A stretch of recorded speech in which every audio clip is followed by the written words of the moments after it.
औज़ुबिल्लाहि मिनश्शैतानिर्रजीम बिस्मिल्लाहिर्रहमानिर्रहीम।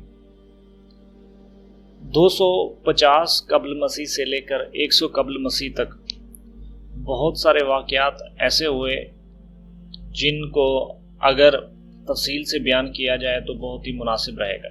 उनमें दो कारनामे बहुत ही ज़्यादा कीमती हैं और आज तक उनको हर शख्स महसूस कर सकता है और उनसे फ़ायदा भी उठा सकता है। एक का ताल्लुक चीन से है और दूसरे का ताल्लुक रोम से है। मिसाल के तौर पे 247 कब्ल मसीह के दौरान फारस के अंदर सेलूसिड हुकूमत थी।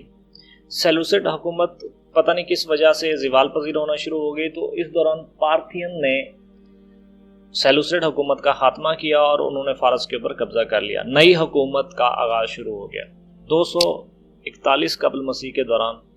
क्योंकि रोम और यूनान के दरमियान पहले से लड़ाइयाँ मौजूद थीं और इनमें आपस में चपकलिश जारी थी।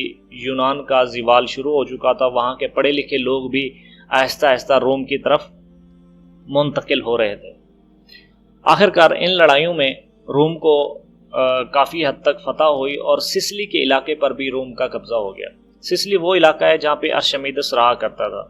अर्शमीदस ने 241 कब्ल मसीह के दौरान पहली मरतबा दायरे की पैमाइश के लिए पाई का इस्तेमाल किया और आज तक उसको इस्तेमाल किया जा रहा है। 235 कब्ल मसीह के दौरान चीन के अंदर कन्फ्यूशियस की तालीमात को मज़ीद एक्सपेंड कर दिया गया। वहाँ पे मुख्तलिफ स्कूल कायम किए गए और वो स्कूल पब्लिक के लिए फ्री थे और ये गवर्नमेंट की तरफ से थे और उन स्कूलों में जो सिलेबस था वो कन्फ्यूशियस की तालीमात थी और इस तरीके से कन्फ्यूशियस की जो तालीमात हैं, उसका जो मज़हब है वो पूरे चाइना में फैलना शुरू हो गया। 232 कब्ल मसीह के दौरान भारत के अंदर अशोका का इंतकाल हुआ। अशोका बहुत ही तारीखी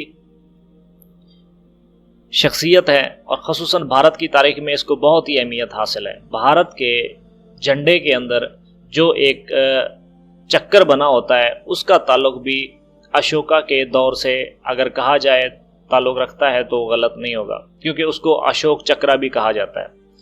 230 कब्ल मसीह के दौरान यूनानी रियाजीदान अपोलोनियस ने अशकाली ज्योमेट्री की बुनियाद रखी। इसमें डायग्राम्स वगैरह यूज़ होती थी और उसके डायग्राम की मदद से चीज़ों की कैलकुलेशन होती थी।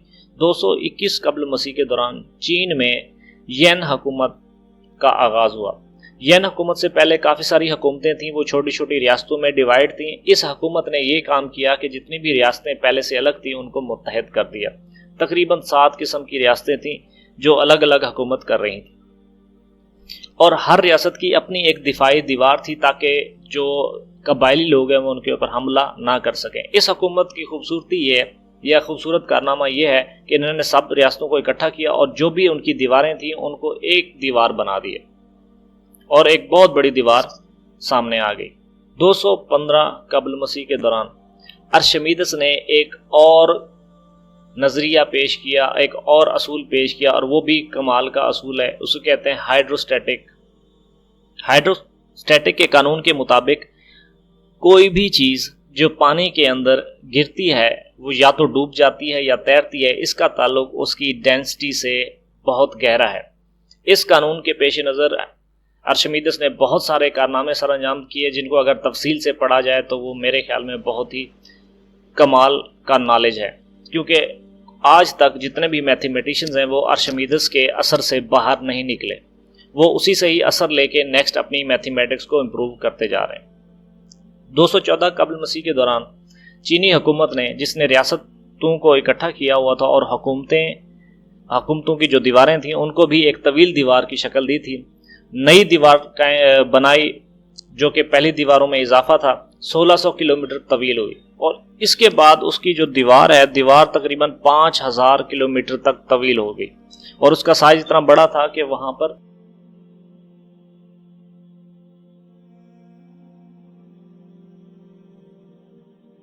कोई भी घोड़े के साथ पूरे फौजी दस्ते भी मूव कर सकते थे और वो इतनी चौड़ी दीवार थी और इतनी लंबी थी कि जो है ना वो एक मुल्क से कई रियासतों को क्रॉस करके चली जाती थी। और ये इस हुकूमत का बहुत बड़ा कारनामा था जिसने चीन को कबायलियों से महफूज रखा। और 212 कब्ल मसीह के दौरान साइराकस के अंदर, जो कि सिसिली का एक इलाका है, अर्शमीदिस वहां पे मौजूद था। वहां पर रूमी हमले के दौरान उसका कत्ल हो गया। अर्शमीदिस ने इसी साल लीवर का कानून भी पेश किया, जिसके मुताबिक वो कहता है अगर मुझे एक फिलक्रम दिया जाए, मुझे और एक चीज़ दी जाए, दूसरी तरफ ज़मीन को रख दिया जाए, तो मैं उसको ज़मीन को उठा सकता हूँ, क्योंकि लीवर के इतने बड़े फ़ायदे हैं। लीवर का कानून पेश किया उसने 210 कब्ल मसीह के अंदर।